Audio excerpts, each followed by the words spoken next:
Sanam. This is Satpudit Kaur coming to you today for our Dharma talk. And I'm talking today about Ahimsa, non-harming, that principle within the 8 limbs of Patanjali's description of yoga. From a daily perspective, how do we live in a non-harming way day to day in our day-to-day choices? So recently, I've moved to Texas and living with my family of origin. And, in Texas, eating meat is sort of an identity. It's a way of being. And, but, my family has welcomed me cooking, my lifestyle choices. But when I say no to things that aren't in my lifestyle choices, my mother asks, well, why? Why can't you just have a little something? And so I wanted to take a moment to say why. Since July of last year, I have decided to eat, for the most part, a vegan diet, meaning no eggs, no dairy, no cheese. And so it was a bigger transition than I expected, from a long-standing lifestyle of vegetarianism to cutting out all animal products. And what I realized is that as big as a shift as it was because there is a consciousness shift that comes with it. And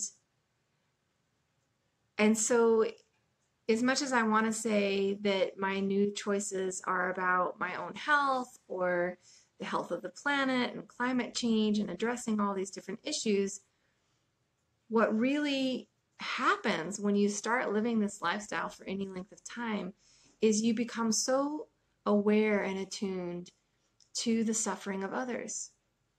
And the principle of Ahimsa takes on a whole nother frequency in my own daily life.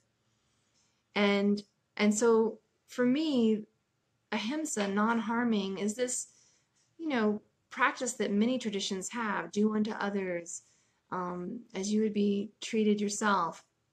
That golden rule that's found across many dharmas.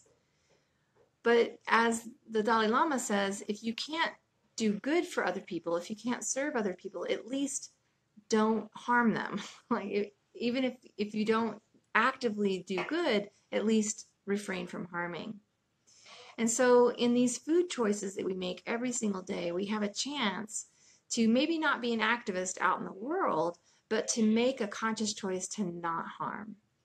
And once you've made that decision, it's so challenging to make these little exceptions because you understand what's on the other side of that small choice that you're making. You understand that a mother is being separated from her child, that a small living being is being tortured for no reason other than my own gratification. And it's so casual and it's so pervasive in every part of our lives. So this is an opportunity to move into the consciousness of Ahimsa in a very real day-to-day way. And it's also very challenging for people who have made this choice to go back from it because of the consciousness shift, because it's such a big opening to our own sacredness and to the sacredness of all living beings. So I'm visiting friends, you're hearing other noises, but I did want to come to you and just speak to you about that consciousness shift and how we can make Ahimsa a daily part of our lives, and to be aware that that small change in one choice is going to open your heart in ways you never would have expected, in certainly ways I never expected.